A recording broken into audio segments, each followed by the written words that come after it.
Welcome to the Gentleman's Guide to Gaming. Reviews, especially reviews about role-playing games, are subjective.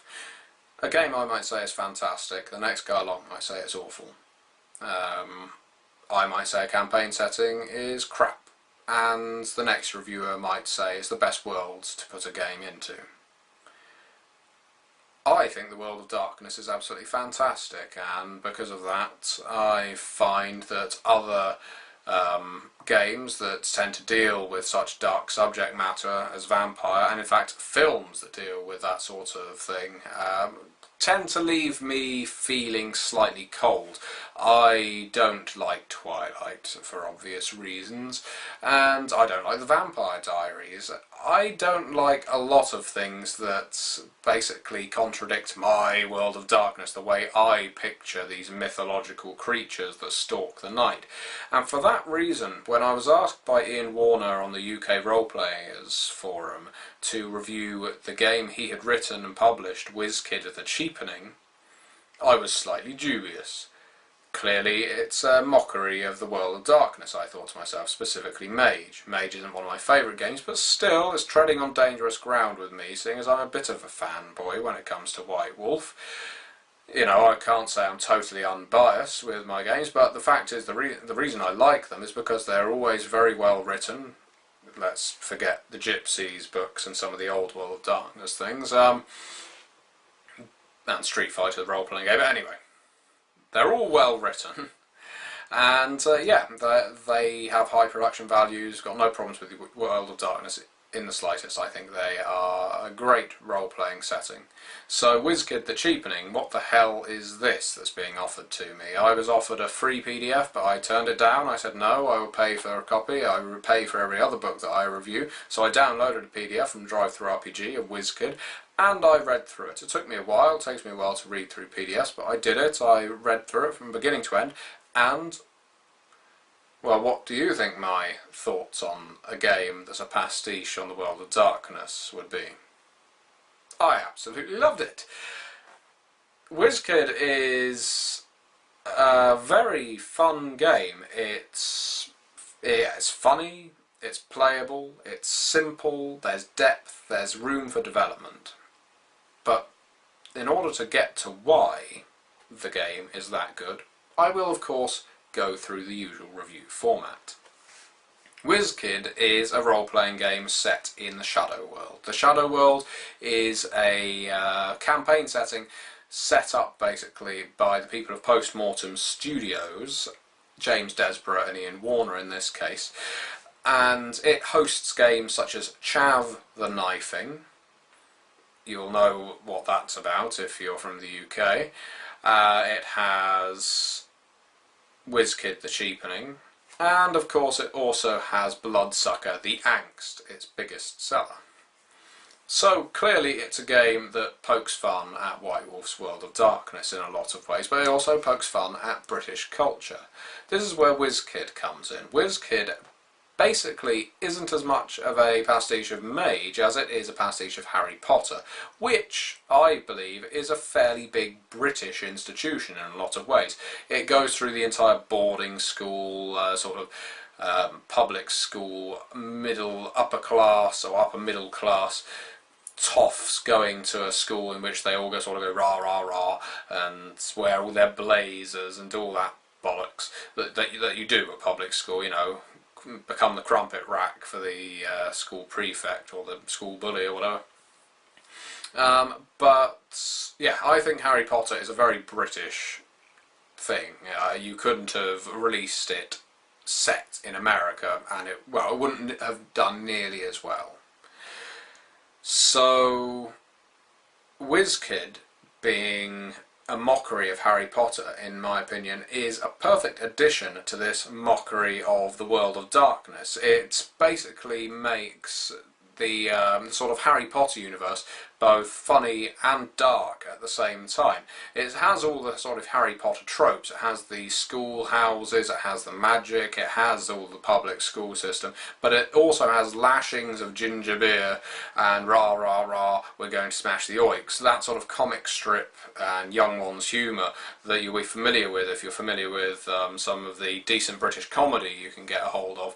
So I feel that Wizkid is a perfect tone for not just a British role-playing game, and I found this when I played it.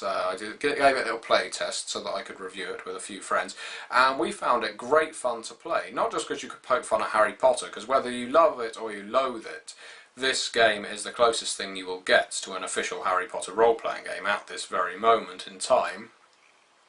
It's good fun, it's simple, and it's a good setting.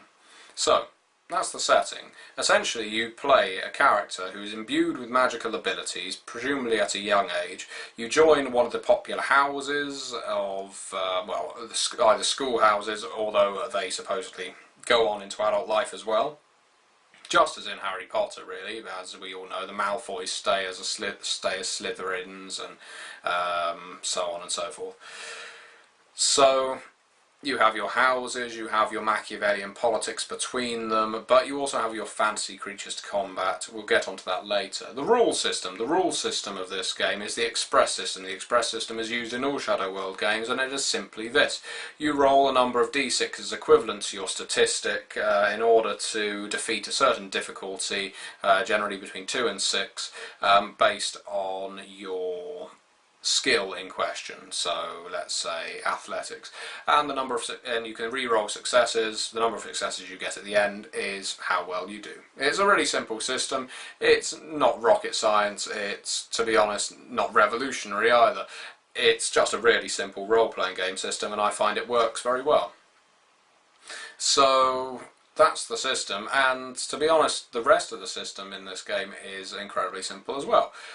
Your character creation. First of all, you pick a shtick for your character. Your shtick, it could be something like you're comically overweight, you have a lisp or other speech impediment, maybe you're a drooling pervert, or maybe you can't act well around the opposite sex. Perhaps you have disproportionately sized clothes for your body, maybe your hair is always sticking up in a comical fashion, maybe you have a squint, maybe you wear particularly thick glasses, you know, something that's comical about you, and generally I'm thinking in a school sort of sense. And once you have your shtick, you pick your house, and in house you can choose Hippogriff, Gryffindor, Crow's Feet, Ravenclaw, Slytherin, and Hubble-Bubble, Hufflepuff. And Hippogriff are full of brave yet also lug-headed, arrogant types. Crow's Feet are morose, highly intelligent but morose wizards, and or Wizkids, sorry. Slytherin are, of course, all malicious people that like to destroy things a lot, and Hubble-Bubble are bright, bubbly, sparkly, irritating, bouncing up and down types of people. So you choose your house, the sort of thing that matches your character best, and then you allocate points in your statistics, so your usual strength, resilience, intelligence types. You allocate your points to your skills, so things like athletics and your diplomacy and so on and so forth. And then you allocate the points in your realms, and there are 4 realms of magic. You have creation magic, you have buff magic, you have nerf magic, and you have destroy magic. Destroy speaks for itself. You can imagine sort of spells that come under that, as with create. Buff is the sort of thing that you can use to either enhance yourself or enhance your colleagues, and nerf is the opposite of buff. It's sort of the curses and so on. So once you've got that, you pick your favourite spell and you can cast that with added bonuses, and literally the magic system is just you spend 1 whiz point every single time you want to cast a spell, no matter how pathetic or how fantastic. And that's the game. That is really the game.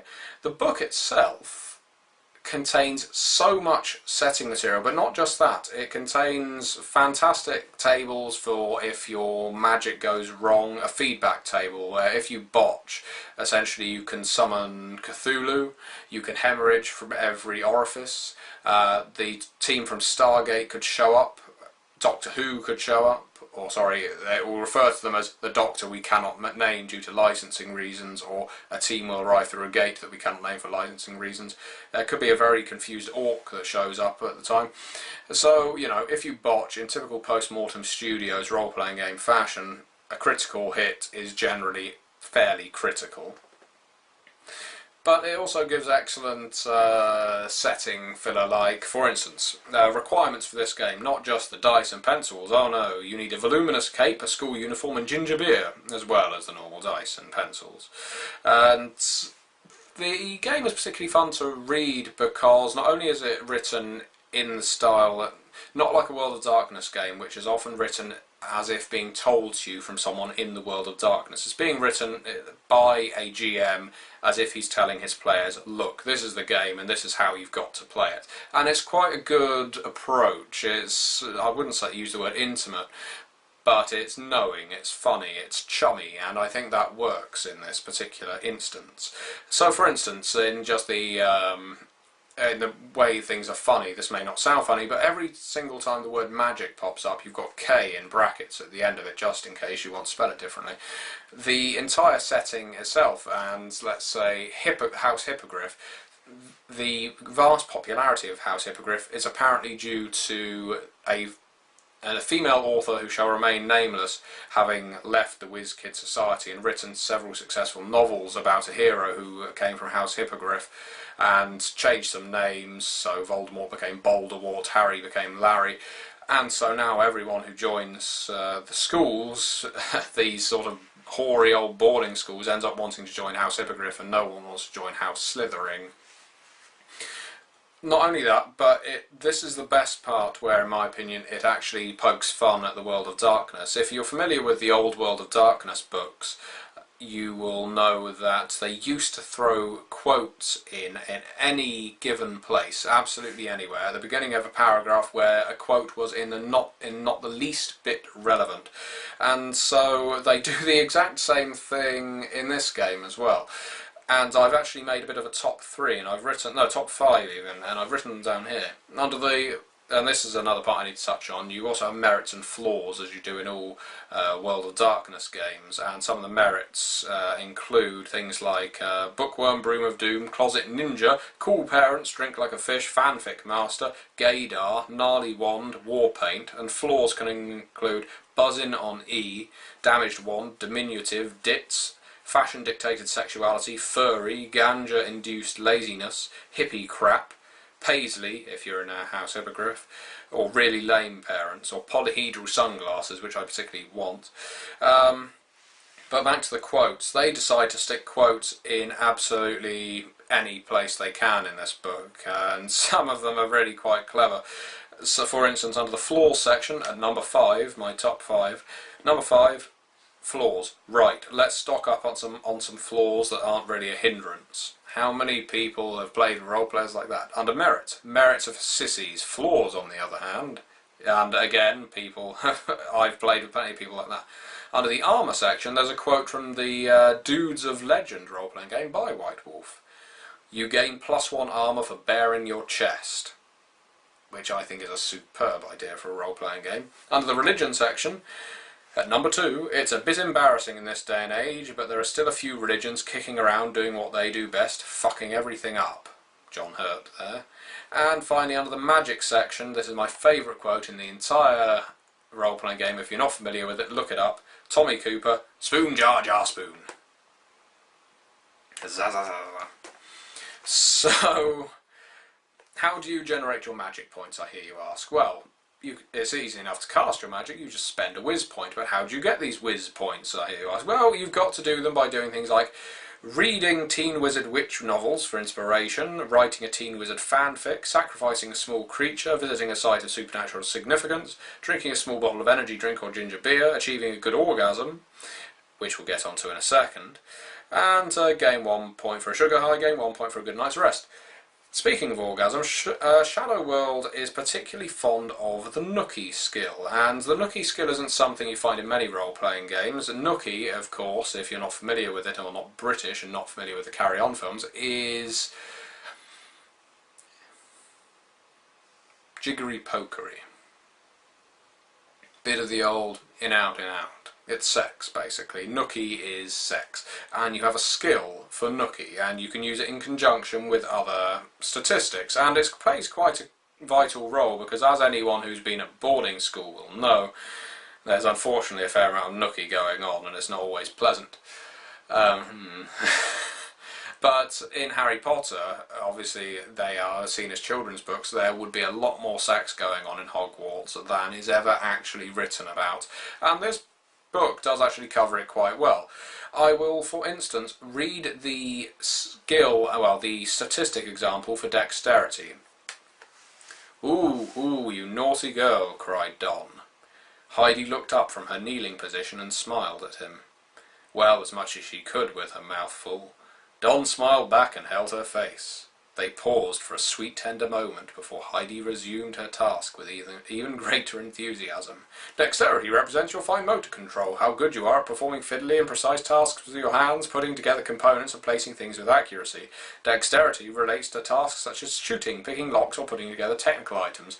So I read that example there, and I thought, this is some innuendo, isn't it? This because this was before I got to the skills and read about the Nookie.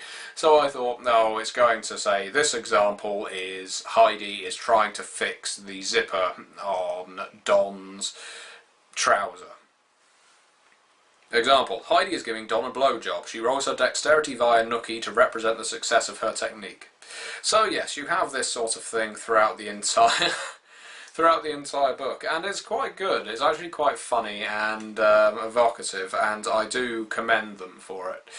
This is a game. Wizkid may just seem like a comedy game, but it's not. You can do so much with it. There are so many antagonists you can throw up against the Wizkids in question. You can use the Bloodsuckers, you can use the Chavs, you can use the Dog Boys that are established in the Shadow World, but you can also throw in other fantasy creatures like hobgoblins, who are basically house elves, as they should have been, because let's be honest, house elves do not look like elves, they look like hobgoblins, and it repeatedly points that out in this book.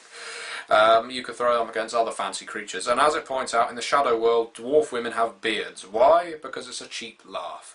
And there are so many laughs to be had in this game. It's fun. If you love Harry Potter, excellent. Use this book and set your role-playing game. Use this for a Harry Potter role-playing game. It's got all the rules you'll need for both magic, which, let's be honest, is fairly simple in Harry Potter, or if you loathe it, use this as well, because it takes the piss out of Harry Potter. It mocks it mercilessly, and yet it still comes off as, well, it doesn't just come across as criticism, it's coming across as almost loving mockery. It's not really having a go as much as it's just poking a bit of fun, and I think anyone could really enjoy this game. I suppose I will close by saying, don't judge a book by its title or its cover. Wizkid The Cheapening is one of my favourite role-playing games to read now. There's so much humour to be found. There's so many quotes in it that make me laugh, whether they're from Winston Churchill or Bruce Willis. And it's set out in a fun way. The art isn't all that fantastic, but it's an indie game. It's an independent game. It was made on a small budget, I have no doubt. And obviously any purchases you can make of this game would be gratefully received by the creators, because this game was made by fans, by people who enjoy role-playing games, not by an industry like White Wolf necessarily, or Wizards of the Coast. I'm not saying the people who work there don't like role-playing games, but this game is there so that you can play it and you can have fun, and it's not just a one-off fodder either. When I play tested it, the players decided, my friends said, well, we'll have to play that again, which just goes to show, a comedy game like this, whether you play it comically or not, if the system's good and the setting's good, you can run and run and run with it, and there's no reason every single role-playing game you have to play has to be a serious campaign with deaths and achievements and experience and so on. You may just want to play fun characters, and this game certainly allows for you to do that. I'll finish with with an extract that comes between chapters in this book. There's various versions of Harry Potter chapters that appear throughout this this role-playing game. The sound of thunder echoed, or at least it would have done if it was not for the roar of the crowd. Somewhere under the chants, the drums, and the drone of the vuvuzelas, the thunder meekly took its place. It was always like this at big pitch games. As an aside, there are rules for playing big pitch Quidditch. As mundanes and chavs slavishly followed the football, so did the Wizkids follow their horribly violent sport of choice. Well, most of them anyway. One of the few who usually had nothing to do with what he saw as a sissies game was now pushing his way through the crowd. He called out to the stewards, "I have an appointment with the headmaster." The stewards nodded and let him through the centre of the stadium where old grouchy Bumblebore was sitting. "Damn and blasted Spletherus," he cried. "Can't this wait? I thought I'd I did that wrong. I thought I would update you on Munstrom, headmaster," said Snark, through gritted teeth as usual. "Oh, you found him?" inquired the Grouch. "I knocked on his door, but his room was empty," said Snark. "I see," said Bumblebore thoughtfully. "Have to get a search party out then." "Yes, of course, headmaster," responded Snark. There was a brief pause. "Well, go on," said Bumblebore.